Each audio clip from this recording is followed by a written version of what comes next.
साथियों नमस्कार। टीचरशिप में आप सभी का एक बार फिर से स्वागत है। साथियों इस वीडियो में हम देखेंगे सहायक शिक्षक के पेपर में बाल विकास का आंसर की संभावित उत्तर। तो चलिए दोस्तों स्टार्ट करते हैं। हमारा जो पहला क्वेश्चन है, इनमें से कौन सा प्रतिभाशाली बच्चे का लक्षण नहीं है? ऑप्शन ए है वे पढ़ने लिखने में रुचि लेते हैं। ऑप्शन बी है इनमें रचनात्मकता का गुण होता है। ऑप्शन सी वे मौलिक चिंतन नहीं करते। ऑप्शन डी वे अपना गृह कार्य शीघ्रता से कर लेते हैं। तो निश्चित रूप से दोस्तों इसका जो आंसर होगा ऑप्शन सी होगा, क्योंकि प्रतिभाशाली बच्चे का लक्षण नहीं है पूछा गया है।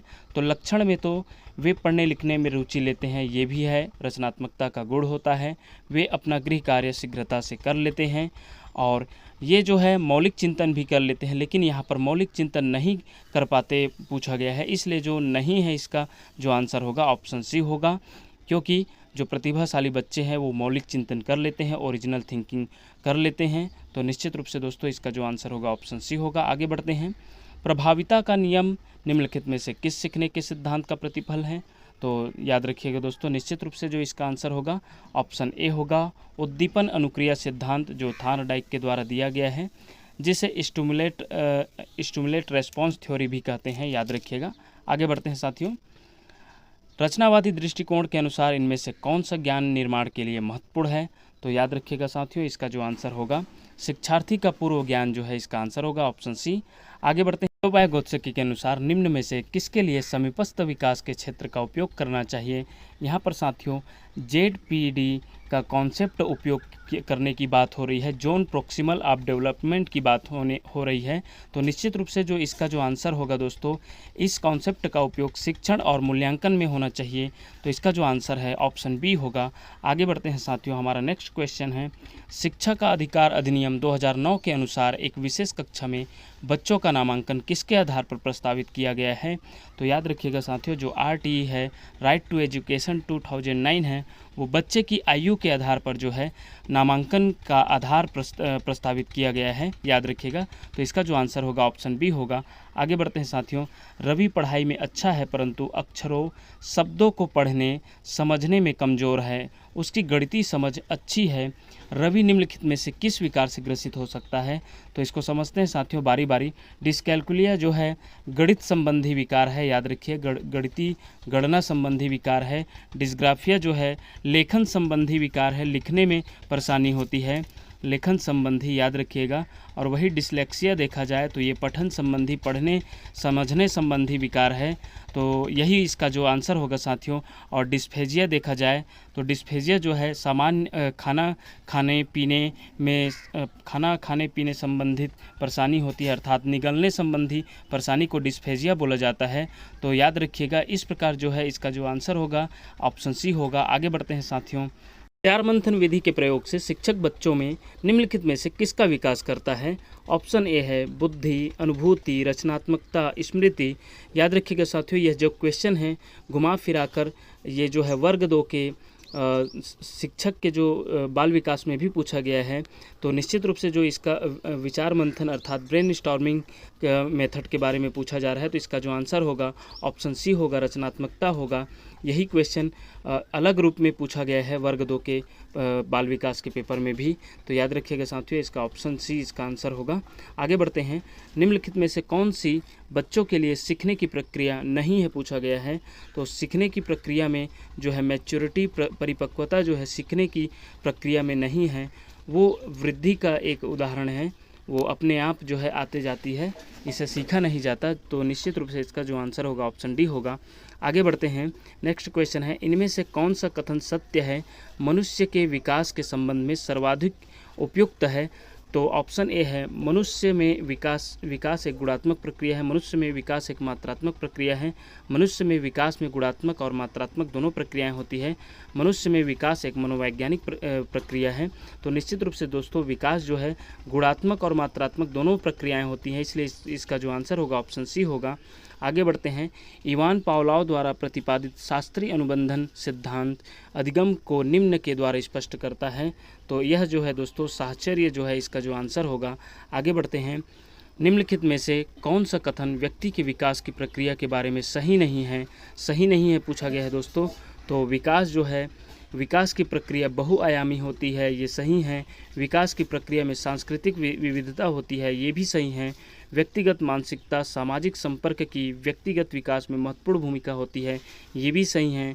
और जो ऑप्शन डी देखें तो व्यक्तिगत विकास केवल वातावरणीय कारकों पर आधारित होती है, तो निश्चित रूप से दोस्तों व्यक्तिगत विकास केवल वातावरणीय कारकों पर आधारित नहीं होता, जबकि वंशानुगत, वातावरण, सामाजिक सभी कारकों का जो है महत्वपूर्ण भूमिका होती है। तो निश्चित रूप से इसका जो आंसर होगा ऑप्शन डी होगा। आगे बढ़ते हैं, हमारा नेक्स्ट क्वेश्चन है, अधिकार अधिनियम 2009 की कौन सी धारा शिक्षक के कर्तव्यों से संबंधित है? तो याद रखिएगा साथियों, शिक्षक अधिकार अधिनियम 2009 को 86वां संशोधन के तहत 21A में जोड़ा गया, याद रखिएगा, जिसके अंतर्गत कुल 38 धाराएं हैं, जिसमें अलग अलग धाराओं का अलग अलग मापदंड है। जैसे कि धारा 4 को देखा जाए तो इसमें जो बच्चे मुख्य धारा से हट गया रहता है, शिक्षा की मुख्य धारा से हट जाता है, उन्हें जोड़ने का प्रबंध रखा गया है धारा 4 के तहत। जबकि धारा 21 में SMC गठन के बारे में बताया गया है, स्कूल मैनेजमेंट कमेटी का गठन धारा 21 के तहत किया गया है। वही धारा 24 में जो है शिक्षक के कर्तव्यों, शिक्षक के दायित्वों को बताया गया है, और धारा 8 में सरकार का दायित्व जो है नियम को लागू करने के लिए बताया गया है। तो इस प्रकार दोस्तों इसका जो आंसर होगा ऑप्शन सी होगा, धारा 24। आगे बढ़ते हैं, लॉरेंस कोहलबर्ग के अनुसार नैतिक विकास की वह अवस्था जिसमें लोग सामाजिक मानदंडों के अनुसार व्यवहार करते हैं को कहा गया है। तो याद रखिएगा दोस्तों, यह जो है दूसरे स्तर की बात हो रही है। नैतिकता का परंपरागत स्तर में जो है ये जो है सामाजिक मानदंडों के अनुसार व्यवहार करते हैं। तो निश्चित रूप से इसका जो आंसर होगा ऑप्शन बी होगा। आगे बढ़ते हैं साथियों, राष्ट्रीय शिक्षा नीति 2020 में तैयारी कक्षा या बाल वाटिका की स्थापना प्रस्तावित है। तैयारी कक्षा या बाल वाटिका के लिए बच्चे की आयु सीमा क्या है? तो याद रखिएगा दोस्तों, इसका जो आंसर होगा ऑप्शन बी होगा। 5 वर्ष के आयु से पहले के लिए आयु सीमा रखी गई है, याद रखिएगा। आगे बढ़ते हैं साथियों, निम्नलिखित में से कौन सी सामाजिकरण करने की प्रमुख अभिकरण एजेंसी है? तो इसमें जो है दोस्तों ऑप्शन ए है, या फर्स्ट, सेकंड, थर्ड, फोर्थ के रूप में दिया है, समुदाय, कुछ सामाजिक समूह, औपचारिक शैक्षणिक संस्थाएं, परिवार। तो निश्चित रूप से दोस्तों ये सभी जो है सामाजिकरण करने की एजेंसीज हैं। तो निश्चित रूप से इसका जो आंसर होगा ऑप्शन सी होगा। आगे बढ़ते हैं साथियों, व्यक्तिगत विभिन्नता का सिद्धांत बताता है कि उपर्युक्त के संबंध में सर्वाधिक उपयुक्त विकल्प का चुनाव करें। ऑप्शन ए है, प्रत्येक व्यक्ति में विकास के संदर्भ में भिन्नताएं होती हैं, प्रत्येक व्यक्ति में वृद्धि के संदर्भ में भिन्नताएं होती हैं, प्रत्येक व्यक्ति में वृद्धि और विकास के संदर्भ में समानताएं होती है, और ऑप्शन डी है, प्रत्येक व्यक्ति में वृद्धि और विकास के संदर्भ में विभिन्नताएं होती हैं। तो निश्चित रूप से यही इसका आंसर होना चाहिए दोस्तों, ऑप्शन डी जो है। आगे बढ़ते हैं, लेव वाइगोत्स्की के सामाजिक रचनावादी सिद्धांत के अनुसार विद्यार्थियों का आकलन किस विधि से करना चाहिए? तो याद रखिएगा, इसके अनुसार जो है दोस्तों इसका जो आंसर होगा ऑप्शन सी होना चाहिए, सहयोगात्मक परियोजनाएं, याद रखिएगा। आगे बढ़ते हैं, हमारा नेक्स्ट क्वेश्चन है, शिक्षण मुख्य रूप से खाली स्थान के द्वारा किया जाना चाहिए? तो याद रखिएगा दोस्तों, इसका जो आंसर होगा कुशल एवं प्रशिक्षित शिक्षक के द्वारा जो है शिक्षण के मुख्य रूप से जो है कुशल एवं प्रशिक्षित शिक्षक के द्वारा किया जाना चाहिए। इसका आंसर ऑप्शन ए होगा। आगे बढ़ते हैं, एक शिक्षिका अपने विद्यार्थियों को समूहों में बांटती है और समूह चर्चा, समूह परियोजना, समूह कार्य जैसी गतिविधियां संचालित करती है। सीखने सिखाने की यह प्रक्रिया किस ओर इंगित करती है? तो निश्चित रूप से दोस्तों यह जो है आंसर जो इसका डी होगा, सामाजिक गतिविधियों से सीखना जो है इसका आंसर होगा ऑप्शन डी।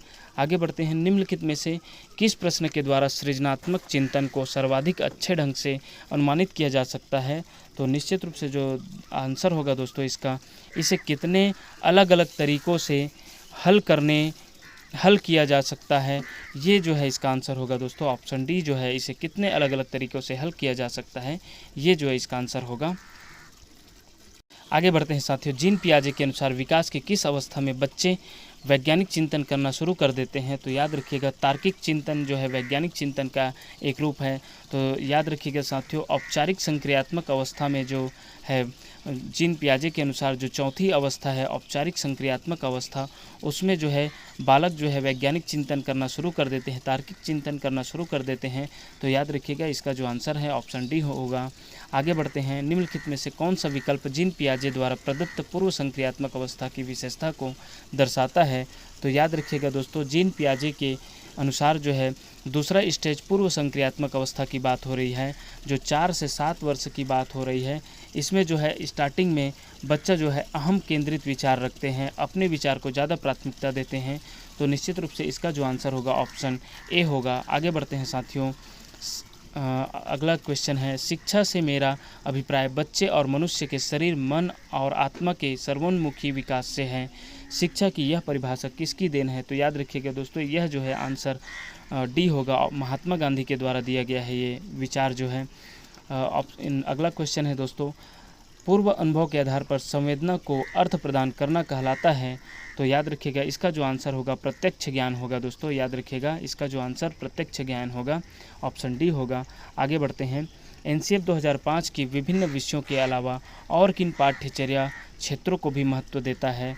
तो याद रखिएगा दोस्तों, इसका जो आंसर होगा ये सभी जो है, इसका जो आंसर होगा सभी 1, 2, 3, 4 अर्थात ऑप्शन डी जो है इसका आंसर होगा। याद रखिएगा। आगे बढ़ते हैं। शिक्षा नीति 2020 के अनुसार बच्चे के मस्तिष्क के कितने प्रतिशत का विकास 6 वर्ष की आयु के पूर्व हो जाता है? तो याद रखिएगा दोस्तों, इसका जो आंसर है 85% से अधिक जो है इसका आंसर होगा, ऑप्शन ए जो है इसका आंसर होगा। आगे बढ़ते हैं। निम्नलिखित में से कौन सी अच्छे समायोजन की विशेषता नहीं है पूछा गया है? तो अच्छे समायोजन की विशेषता नहीं है पूछा गया है तो दोस्तों याद रखिएगा इसमें जो है व्यक्ति के मानसिक विचारों में कोई टकराव नहीं होता। तो यही जो है इसका आंसर होगा दोस्तों, यही जो है इसका संभावित आंसर होना चाहिए दोस्तों। याद रखिएगा। आगे बढ़ते हैं साथियों। रीता अपनी कक्षा में सीखने के लिए आकलन और सीखने का आकलन दोनों का प्रयोग करती है। तो याद रखिएगा दोस्तों, इसका जो आंसर होगा ऑप्शन ए होगा। बच्चों की प्रगति और उपलब्धि स्तर को जानने के लिए जो है सीखने के लिए आकलन और सीखने का आकलन जो है इसी पर फिट खाता है। इसका संभावित आंसर जो है ऑप्शन ए है दोस्तों। याद रखिएगा। आगे बढ़ते हैं। कोहल वर्ग के नैतिक विकास के सिद्धांत के अनुसार एक शिक्षक को बच्चों में नैतिक मूल्यों की स्थापना के लिए क्या करना चाहिए? तो याद रखिएगा दोस्तों, इसमें जो है इसका जो आंसर होगा ऑप्शन बी होगा। कक्षा में नैतिक मुद्दों की चर्चा करनी चाहिए, इसका आंसर होगा दोस्तों। याद रखिएगा। आगे बढ़ते हैं। समावेशी शिक्षा के संबंध में निम्नलिखित में से कौन सा कथन सर्वाधिक उपयुक्त है? तो याद रखिएगा दोस्तों, इसका जो आंसर होगा ऑप्शन डी होगा। कक्षा में विविधता को संबोधित करती है, इसका जो आंसर होगा दोस्तों। इस प्रकार दोस्तों इस वीडियो में हमने सहायक शिक्षक के पेपर में बाल विकास का जो है संभावित आंसर देखे।